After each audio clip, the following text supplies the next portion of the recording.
স্বাগতম জানাই। আজ আমাদের মাননীয় মুখ্যমন্ত্রীর পৌরোহিত্যে ক্যাবিনেট বৈঠক সম্পন্ন হয়েছে এবং কিছু সিদ্ধান্ত যেগুলো গ্রহণ করা হয়েছে সেগুলো আপনাদের মাধ্যমে রাজ্যের জনগণকে আমরা অবগত করতে চাইছি।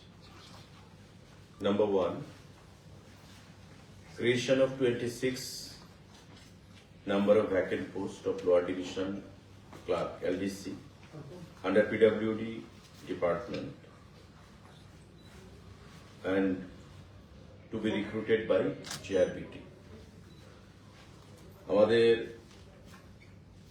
জিআরবিটির মাধ্যমে 26খানা post lower division clerk LDC সেখানে পোস্ট ক্রিয়েট করা হয়েছে এবং সেগুলো ফিল আপ করা হবে। তার মধ্যে 3খানা পোস্ট আমাদের এক্স সার্ভিসম্যান যারা মিলিটারি থেকে আপনারা জানেন রিটায়ারমেন্টে আসে তাদের জন্য, এবং বাকি 23খানা পোস্ট আমাদের জিআরবিটির পরীক্ষার মাধ্যমে নিয়োগ করা হবে। টোটাল 26খানা পোস্ট পিডব্লিউডি দপ্তরের অধীন জিআরবিটির মাধ্যমে নিয়োগ করা হবে। আজকের ক্যাবিনেটের বৈঠকে এটা সিদ্ধান্ত গ্রহণ হয়েছে। সাংবাদিক বন্ধুরা, proposal for filling in 50 vacant posts through direct recruitment in Group C category under ICA department. Information এবং কালচারাল অ্যাফেয়ার্স দপ্তর, আমাদের আপনারা জানেন যে তথ্য সংস্কৃতি দপ্তর, আজকে সিদ্ধান্ত গ্রহণ করা হয়েছে ক্যাবিনেটে 50খানা পোস্ট, তার মধ্যে translator, reporter, script writer, cultural assistant, assistant photographer, folk artist, assistant librarian, lower division clerk. Total 50খানা পোস্ট, সেগুলো আমাদের ফিল আপ করা হবে। আজকে এই ক্যাবিনেট বৈঠকে মাননীয় মুখ্যমন্ত্রীর পৌরোহিত্যে এই সিদ্ধান্ত গ্রহণ করা হয়েছে। এই 50খানা পোস্ট, তার মধ্যে আমি আবার বলছি কোন কোন সেক্টরে সেটা: ট্রান্সলেটর 1খানা পোস্ট, রিপোর্টার 13খানা পোস্ট, স্ক্রিপ্ট রাইটার 1খানা পোস্ট, কালচারাল অ্যাসিস্ট্যান্ট 7খানা পোস্ট, অ্যাসিস্ট্যান্ট ফটোগ্রাফার 1খানা পোস্ট, ফক আর্টিস্ট 2খানা পোস্ট, অ্যাসিস্ট্যান্ট লাইব্রেরিয়ান 1খানা post, lower division clerk LDC 24খানা পোস্ট। টোটাল আমাদের 50খানা পোস্ট আইসিএ দপ্তর, ইনফরমেশন অ্যান্ড কালচারাল অ্যাফেয়ার্স দপ্তর নিয়োগ করবে। আজকের ক্যাবিনেট মিটিং এ সেটা সিদ্ধান্ত গ্রহণ করা হয়েছে। সাংবাদিক বন্ধুদের, আরেকটা গুরুত্বপূর্ণ সিদ্ধান্ত: revision of office timings and declaration of all স্যাটারডেজ of every month as government holidays under GA air department. এখন থেকে আমাদের বিগত এখন পর্যন্ত সেকেন্ড স্যাটারডে এবং ফোর্থ স্যাটারডে আমাদের সরকারি ছুটি ছিল। এখন থেকে মাসের প্রতিটা শনিবার সরকারি ছুটি থাকবে, অর্থাৎ শনিবার এবং রবিবার। শনিবার এবং রবিবার এখন থেকে সরকারি ছুটি থাকবে। সেকেন্ড স্যাটারডে এবং ফোর্থ স্যাটারডে আমাদের এতদিন ছুটি ছিল, এখন থেকে প্রতি স্যাটারডে আমাদের সরকারি ছুটি থাকবে। তাতে অফিস আওয়ারের কিছু পরিবর্তন করা হয়েছে, মানে মানডে থেকে যে ফ্রাইডে এই টাইমটা, সানডে ছুটি, Monday, Tuesday, Wednesday, Thursday, Friday, এই যে 5 দিন সকাল 9:30টায় অফিসে আসতে হবে, আর ওয়ার্কিং টাইম থাকবে 6টা পর্যন্ত। আগে হতো 10টা থেকে 5টা, এখন আসবে 9:30টায় এবং 6টা। আধা ঘন্টা আগে শুরুয়াত আর 1 ঘন্টা পেছনে। তার বদলে প্রতি শনিবার এখন থেকে সরকারি ছুটি হিসাবে সেখানে ঘোষণা করা হয়েছে। আজকের এই ক্যাবিনেট মিটিং এ গুরুত্বপূর্ণ সিদ্ধান্ত গ্রহণ করা হয়েছে। এবং এখন থেকে আমাদের যে গত কয়েকদিন আগে একটা সিদ্ধান্ত ছিল যে রোস্টার ভিত্তিতে 50% আসবে, এটা বলবৎ থাকবে না। As usual group C, group D যারা ছিল আগে কর্মচারীরা অফিসে আসতো, এইভাবেই তারা অফিসে আসবে। জাস্ট ডিসিশনটা একটু অ্যামেন্ডমেন্ট করা হয়েছে। শনিবারে প্রতি শনিবারে ছুটি থাকবে, আর 9:30 সকালে অফিসে আসবে, আর 6টা সন্ধ্যা পর্যন্ত অফিস আবার গুলি বিবেচিত হবে। লাগু কবে থেকে? Immediate effect. 50% থাকছে না? না, আগের যে সিদ্ধান্তটা সেটা আর থাকছে না, এটা অবসোলেট হয়ে গেছে, ডিসলভ হয়ে গেছে। আমাদের austerity measures for achieving economy in government expenditure under the department. আপনারা জানেন যে আমাদের বর্তমান সারা বিশ্বে যে অস্থিরতা, একটা যুদ্ধকালীন পরিবেশ, এবং এতে করে ক্রুডের দাম বা ক্রুডের আমদানিতে ব্যাঘাত ঘটা থেকে শুরু করে সমস্ত দিক থেকে একটা অস্থিরতা তৈরি হয়েছে, এবং সেটাকে মাথায় রেখে প্রধানমন্ত্রী মাননীয় নরেন্দ্র মোদীজি কিছু ডাইরেক্টিভস সারা দেশবাসীকে দিয়েছেন, দপ্তরগুলোকে দিয়েছেন, রাজ্যগুলোকে দিয়েছেন। এবং ইতিমধ্যে আমাদের রাজ্যের মাননীয় মুখ্যমন্ত্রী কিছু ডাইরেক্টিভস বিগত দিনেও পেশ করেছেন, যে খরচ কমানোর জন্য পেট্রোলের ব্যবহার যত কম করা যায় বা খরচ কমানো যায়।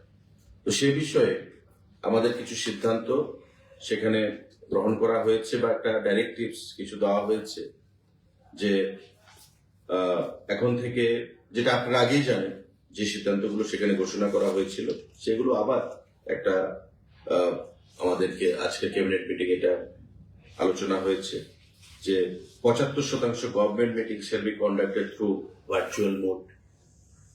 গভর্নমেন্ট মিটিং চেষ্টা করা হবে যেন ভার্চুয়াল মোডে তৈরি করা যায়। আমাদের lighting, DJ set, large scale political gathering যত কম করা যায়। আমাদের জোর দেওয়া হবে procurement and outsourcing of electric vehicles. Petrol দিয়ে, ডিজেল দিয়ে আমরা জানি গাড়ি চলে, এখন জোর দেওয়া হবে যাতে ইলেকট্রিক ভেহিকলস এর ব্যবহারটা বেশি বাড়ানো যায়, এবং CNG vehicles in the secretariat কমপ্লেক্সের মধ্যে আমাদের চার্জিং স্টেশন করার একটা চিন্তা ভাবনা থাকবে। আমাদের যারা মন্ত্রীরা রয়েছে আপনারা জানেন, এসকর্ট ব্যবহারে সেখানে বেশি এসকর্ট ব্যবহার না করা যখন আমরা আগরতলা শহরে থাকবো, এই বিষয়গুলো। আমাদের ডাইরেক্টর এবং ডাইরেক্টরেট লেভেলে যারা অফিসাররা রয়েছেন, গাড়ি ব্যবহার বেশি না করা, সেই সিদ্ধান্ত গ্রহণ করা। হাইব্রিড মোডে মানে ভার্চুয়াল মোডে যত বেশি মিটিং সম্পন্ন করা। রাজনৈতিক যে দলগুলো, সেই রাজনৈতিক দলগুলোকে যত সংখ্যক মিছিল মিটিং এগুলো ব্যবহার করা, মানে মিছিল মিটিং কম করা, যাতে গাড়ির ব্যবহার বেশি না হয়। এমন মিছিল মিটিং না করা যেখানে uses or engagement of vehicle will be more, এবং কারণ বেশি ভেহিকেলের এঙ্গেজমেন্ট হলেই সেখানে পেট্রোলের খরচ আসবে। তো এই জিনিসগুলো সেখানে সিদ্ধান্ত গ্রহণ করা হয়েছে, এবং প্রতি দপ্তরকে সেখানে এগুলো পালন করার জন্য আমাদেরকে বলা হয়েছে আজকের এই সাংবাদিক বৈঠকে। সাংবাদিক বন্ধুরা, আরেকটা সিদ্ধান্ত, filling up the post of 5 number of inspector of small savings group insurance and international finance দপ্তরের অধীন, অর্থ দপ্তরের অধীন ইন্সপেক্টর স্মল সেভিংস 5খানা পোস্ট নিয়োগ করা হবে। আজকের এই ক্যাবিনেট মিটিং এ এটা সিদ্ধান্ত গ্রহণ করা হয়েছে। 5খানা post inspector of small savings finance দপ্তরের অধীন, সেটা সিদ্ধান্ত গ্রহণ করা হয়েছে আজকের এই ক্যাবিনেট মিটিং এ। এই সিদ্ধান্তগুলো আজকে 5খানা সিদ্ধান্ত, গুরুত্বপূর্ণ সিদ্ধান্ত গ্রহণ করা হয়েছে আপনাদের অবগতির জন্য, জনগণের অবগতির জন্য ক্যাবিনেট মিটিং এর মাধ্যমে আমরা অবগত করব। কারণ যদি কোনো प्रश्न থাকে। सर, टोटल नौकरी कितना क्रिएट किया गया है किन डिपार्टमेंट? हमारे पीडब्ल्यूडी डिपार्टमेंट में 26 जो लोअर डिवीजन क्लर्क, 50 हमारे ICA information and cultural affairs जो डिपार्टमेंट है उसमें हो गया, तो 76 हो गया यहाँ पे, और 5 हमारे फिनांस डिपार्टमेंट के अधीन जो इंस्पेक्टर ऑफ स्मॉल सेविंग्स, इसमें 5 81 टोटल 81 पदों के लिए आज कैबिनेट बैठक में जो आलोचना हुआ है हमारे माननीय मुख्यमंत्री के उपस्थिति में, चेयरमैनशिप में 81 लोगों को जो डिपार्टमेंट पे इसमें नियोग मिलेगा, नियुक्ति, और आने वाले दिनों में जो दफ्तर है उसके कार्यवाही करेंगे। टीपीएससी करेगा, जीआरबीटी करेगा, इन टीपीएससी और जीआरबीटी के माध्यम से ये 81 जो रिक्रूटमेंट उसको हम खत्म करेंगे। सर শনিবারের ব্যাপারটা কি ফর দ্য টাইম বিং নাকি না, এটা তো আজকে সিদ্ধান্ত হয়েছে নট ফর দ্য টাইমিং, এমন কোনো আলোচনা আসেনি বা আলোচনা হয়নি যে এখন থেকে 9:30 অফিস আওয়ারে আসবে, 6টা অবধি থাকবে, আর শনি রবি দুদিন বন্ধ থাকবে। सर पेट्रोल के कारण से जो देश में जो सरकार पेट्रोल बचाने की कोशिश कर रहा है, इसके कारण से सरकार ने एक नोटिफिकेशन जारी किया था, रोटेज वाइज था। अभी क्या डिसीजन हुआ है, वो रहेगा या नहीं, और कौन सा दिन बंद रहेगा? पहले एक दिन बंद था, आज क्या डिसीजन हुआ? जैसे कि मैंने बोला है कि आज की कैबिनेट बैठक में ये सिद्धांत हुआ है कि पहले शनिवार को सेकेंड सैटरडे और फोर्थ सैटरडे एक महीने में ये दोनों दिन बंद हुआ करता था, लेकिन आज ये सिद्धांत हुआ है माननीय मुख्यमंत्री के चेयरमैनशिप पे कि अभी से हर शनिवार को ऑफिस बंद रहेगा। लेकिन पहले जो कर्मचारी लोग थे 10 बजे ऑफिस आते थे और 5 बजे के बाद चले जाते थे, मतलब ऑफिस आवर जो था 10 बजे से 5 बजे तक था। लेकिन अभी से ये डिसीजन हुआ है, सिद्धांत हुआ है कि ये लोग जो कर्मचारी हैं, कर्मचारी पूल, इन सबको 9:30 बजे में ऑफिस आना पड़ेगा और शाम को 6 बजे तक उसको ऑफिस में रहना पड़ेगा, काम करना पड़ेगा। और अभी से हर एक सैटरडे में, शनिवार में बंद रहेगा सरकारी दफ्तर सब।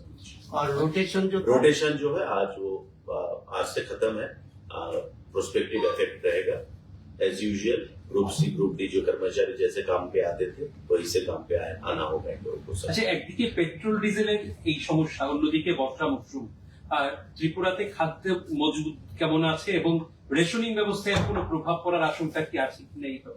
দেখুন, গত কয়েকদিন আগেও আমাদের রিভিউ মিটিং সম্পন্ন হয়েছে।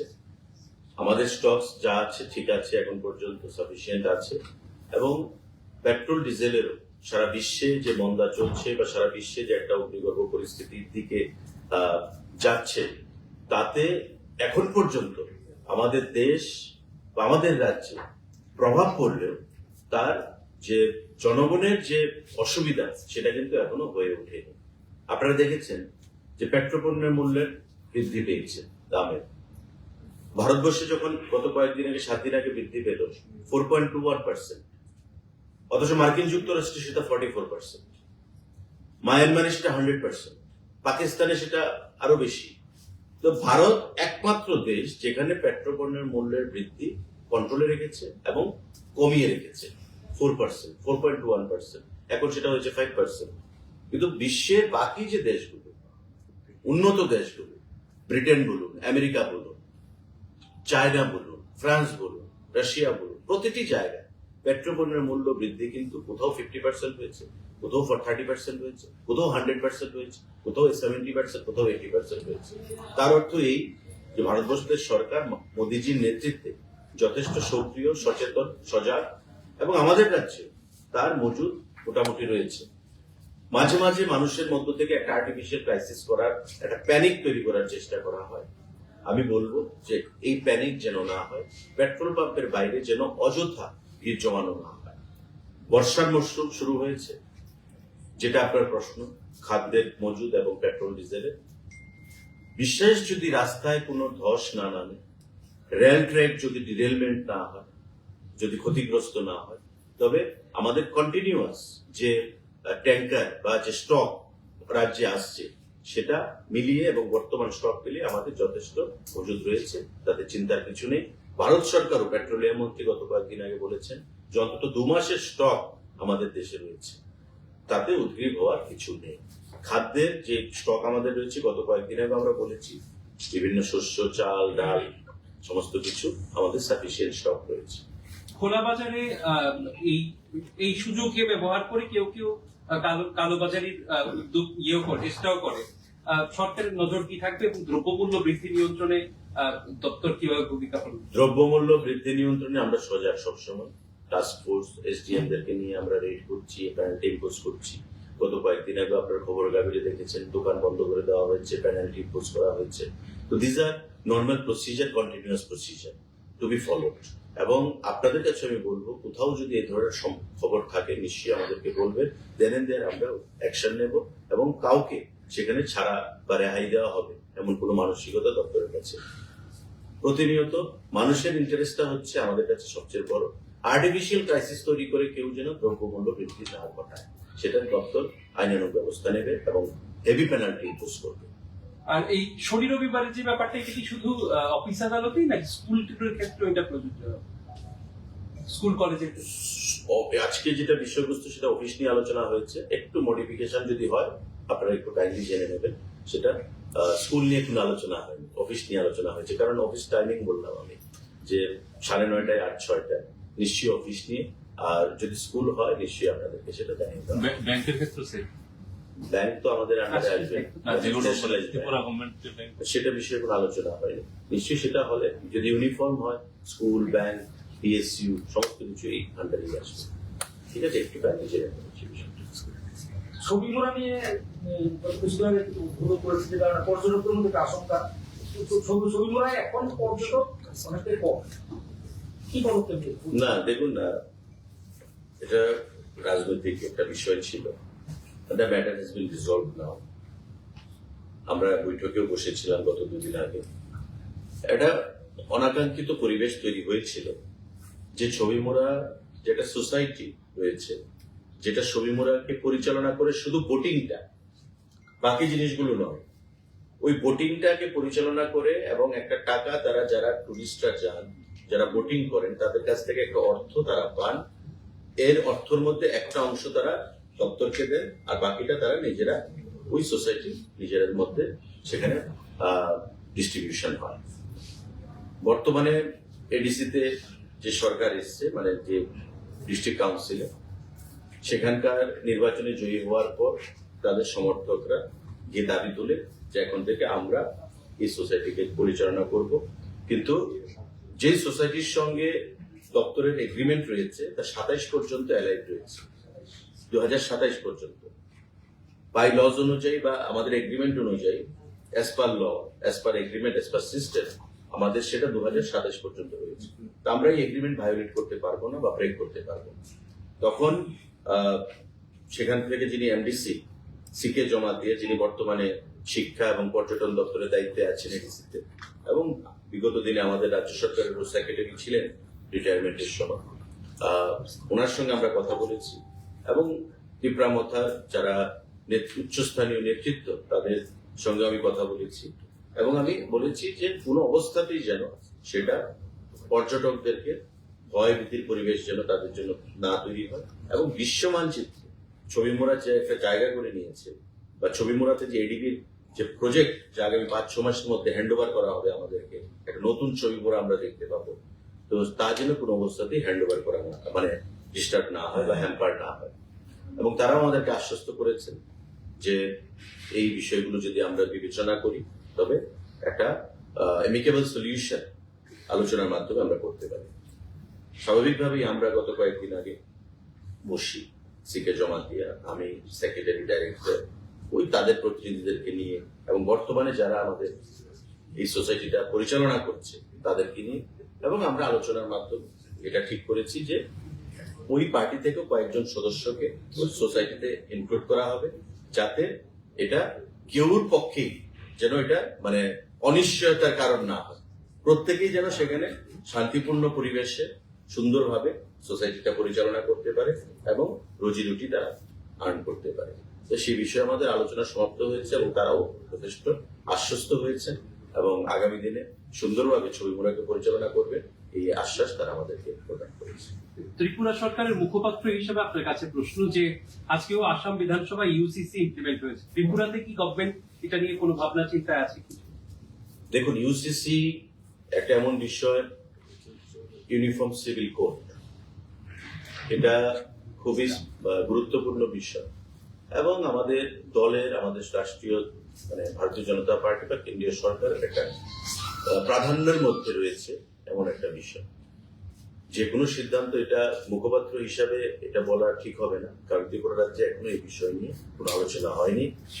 যা আলোচনা হবে মাননীয় মুখ্যমন্ত্রীর নির্দেশে ওনার সিদ্ধান্ত হবে এবং কেন্দ্রীয় সরকারের প্রধানমন্ত্রী স্বরাষ্ট্রমন্ত্রীর নির্দেশেই হবে। যখন হবে নিশ্চয়ই আপনারা সেটা জানবেন। Thank you.